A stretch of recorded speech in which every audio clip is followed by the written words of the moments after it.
को सब्सक्राइब किया है। आपने किया क्या? अगर नहीं किया तो कीजिए ना। झारखंड वासियों की मदद हेतु ऐप का उद्घाटन।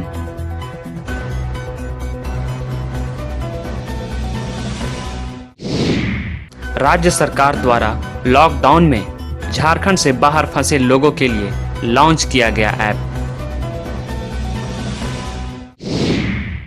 एक सप्ताह में सहायता राशि उपलब्ध कराने का लक्ष्य।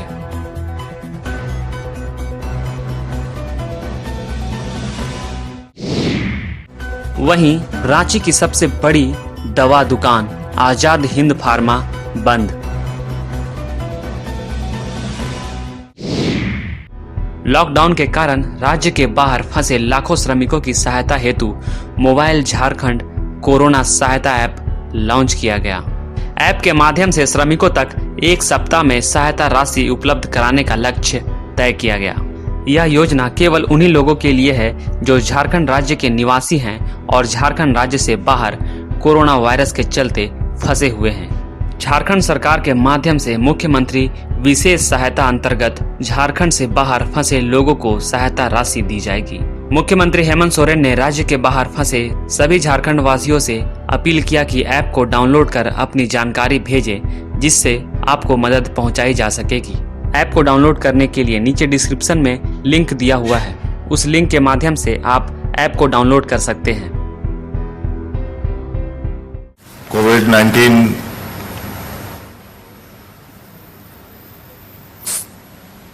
और कोरोना के महामारी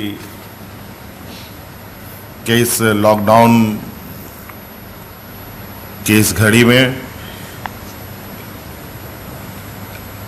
देश के विभिन्न राज्यों में फंसे हुए हमारे कर्मचारी, मजदूर, झारखंड वासी, उनकी सहायता हेतु आज झारखंड सरकार की तरफ से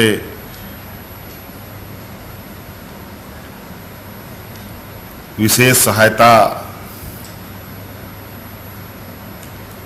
प्रोग्राम के तहत एक ऐप के उद्घाटन समारोह में हमारे साथ उपस्थित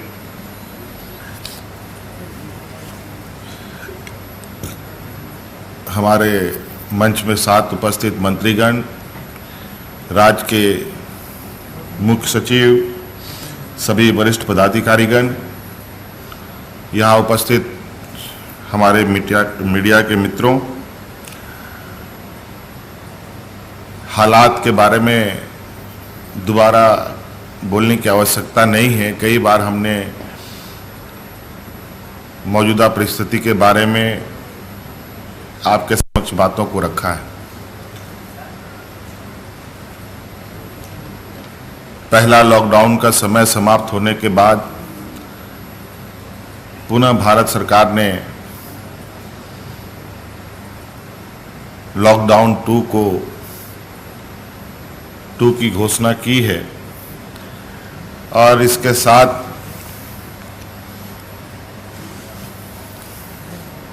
जो मूल समस्याएं थी कुछ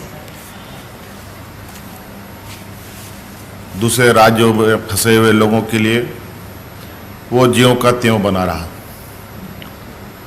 और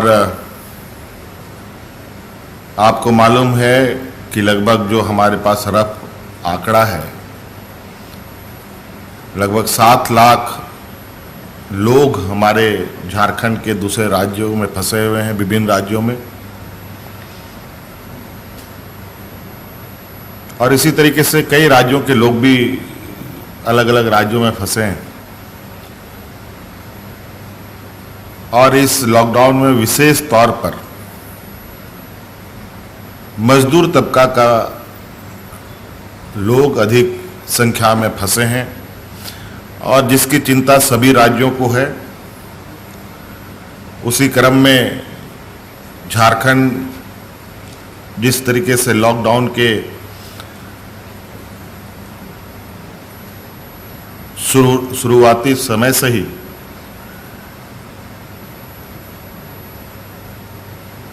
अपने सीमित संसाधनों के साथ लगातार हम लोगों ने विभिन्न चरणों में तैयारियां की। हम जानते थे कि हमारे राज्य में गरीबी अधिक है, मजदूर तबका का अधिक है लोग यहाँ, आदिवासी दलित अल्पसंख्यकों की संख्या अधिक है, जो अधिकतर रोज कमाओ रोज खाने वाले लोग हैं। राज्य में रोजगार की भी अभाव होने की वजह से ये कई और राज्यों में भी रोजगार की तलाश में निकलते थे। अचानक लॉकडाउन की घोषणा से वो जहां के तहां फंसे पड़े हैं। किन राज्यों में कितने लोग हैं, कुछ डाटा हमारे पास हैं भी, कुछ नहीं भी, कुछ सही भी, कुछ गलत भी।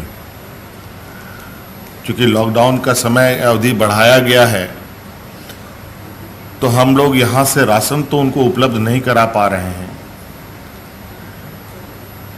हालांकि इस संदर्भ में वरिष्ठ पदाधिकारियों को विभिन्न राज्यों का प्रभार सौंपते हुए उन राज्यों के प्रभारी व्यक्तियों से, पदाधिकारियों से समन्वय स्थापित कर उन तक राशन पहुंचाने का भी प्रयास लगातार जारी है। ये नहीं कह सकते कि 100% की सफलता हमें प्राप्त हुई, लेकिन ये जरूर है कि आज हमारे पदाधिकारियों के कुशल नेतृत्व की वजह से, हमारे मंत्रीगणों के प्रयास से बड़े पैमाने पर थोड़ा ही सही उन मजदूरों को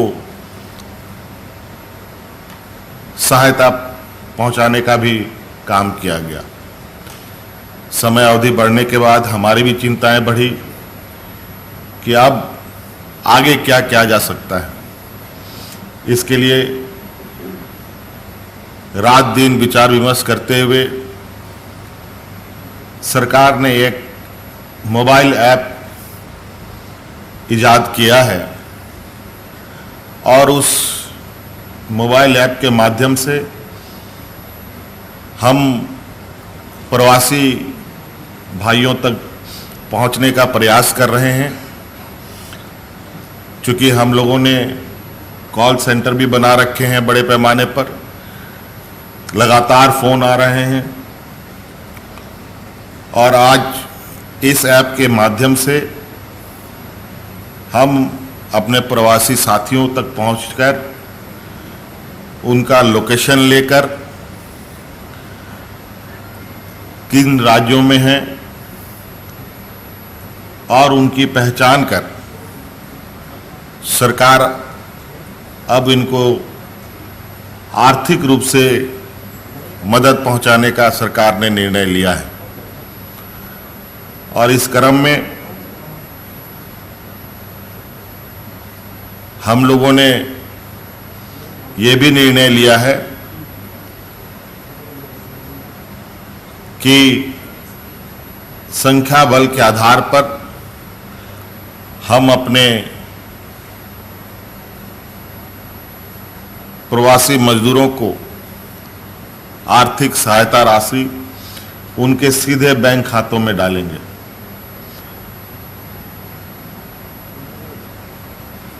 और मुझे लगता है इस सहायता राशि से हमारे उन वहाँ फंसे, विभिन्न राज्यों में फंसे लोग को निश्चित रूप से काफ़ी राहत मिलेगी, हमें ऐसा लगता है।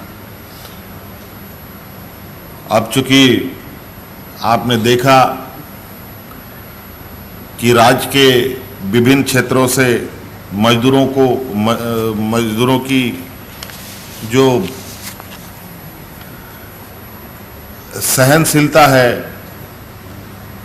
सब्र है, वो टूटता सा नजर आ रहा है।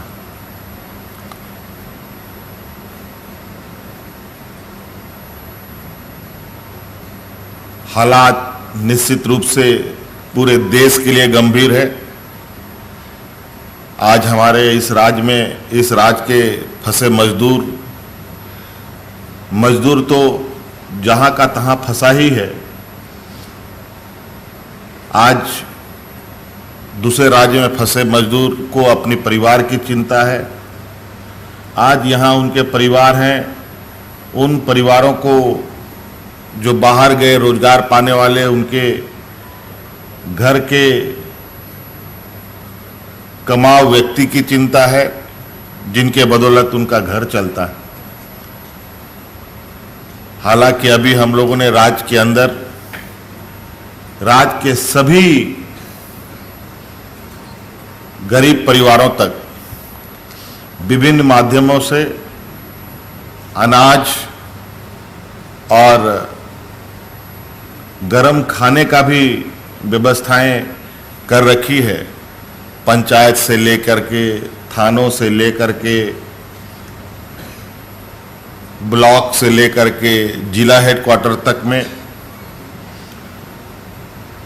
सामुदायिक किचन चल रहे हैं और साथ साथ में विभिन्न सामाजिक संगठनों ने भी ये बेड़ा उठा रखा है आज के दिन में कि गरीबों को वो अनाज दे रहे हैं।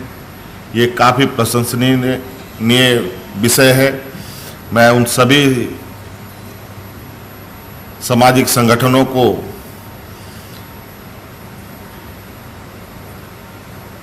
बहुत बहुत साधुवाद, धन्यवाद देना चाहूँगा। आज इस विपत्ति की घड़ी में जिन लोगों ने अपना हाथ गरीबों के लिए बढ़ाया है, गरीबों तक पहुंचने के लिए निकल पड़े हैं, ईश्वर उनकी रक्षा करे।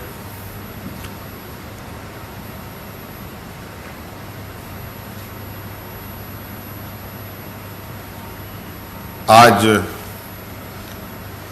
इस ऐप के माध्यम से हम लोगों का लक्ष्य है कि हफ्ते दिन के अंदर राज्य के बाहर फंसे हुए जितने भी मजदूर हैं, चाहे वो 5 लाख हो, चाहे वो 6 लाख हो, चाहे वो 7 लाख हो, चाहे वो 10 लाख हो, उन सभी तक हम लोग आर्थिक सहायता हमारी पहुंच जाए, ये हम लोगों ने लक्ष्य तय किया है। और मुझे लगता है इस विषय पर आज इस कोरोना संक्रमण की जंग में झारखंड सरकार का ये एक प्रवासी व्यक्तियों के लिए, मजदूरों के लिए एक मील का पत्थर साबित होगा, एक महत्वपूर्ण कड़ी साबित होगा। धन्यवाद। वहीं रांची की सबसे बड़ी दवा दुकान आजाद हिंद फार्मा को अगले आदेश तक बंद कर दिया गया है। झारखंड की राजधानी में तेजी से पांव पसार रहे कोरोना वायरस के संक्रमण की वजह से इस दुकान को बंद करना पड़ा है। बुधवार 15 अप्रैल को हिंद पीढ़ी में जो कोरोना पॉजिटिव मरीज मिला था, वह उसी बिल्डिंग में रहता है जिसमें आजाद हिंद फार्मेसी के मालिक रहते हैं। साथ ही दवा दुकान में काम करने वाले लोग सैकड़ों के संपर्क में आते हैं। इसलिए दुकान के मालिक ने कहा कि कोरोना जांच में यदि ये नेगेटिव पाए जाते हैं और प्रशासन दुकान खोलने की अनुमति देता है तो वह दुकान खोलेंगे, अन्यथा 14 दिन के लिए क्वारंटाइन में भी रहने के लिए तैयार हैं। Bureau report, travel India TV. सारे खबरों से अपडेट रहने के लिए आप हमारे फेसबुक पेज को लाइक और फॉलो करना ना भूलें। साथ ही साथ आप हमारे यूट्यूब चैनल को सब्सक्राइब करें और आप हमें इंस्टाग्राम पे फॉलो भी कर सकते हैं। और भी खबरों से अपडेट रहने के लिए आप विजिट करें www.travelindiatv.com।